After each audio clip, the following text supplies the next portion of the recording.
দেখাবো কিভাবে powerful shot করতে হয়। তো আজকের এই ভিডিওতে অনেক সুন্দর সুন্দর পাওয়ারফুল শট হবে।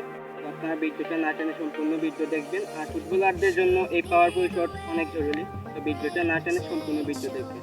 দেখেন কিভাবে পাওয়ারফুল শট করতে হয়। তো দেখেন পাওয়ের যে মাঝখান আছে প্রথমেই এই মাঝখান দিয়ে শট করতে হবে, আর বলের যে মাছ আছে সেই মাছ বরাবর শট করলেই পাওয়ারফুল শট হবে। তো আমি শুট করতেছি, আপনারা দেখতে থাকেন।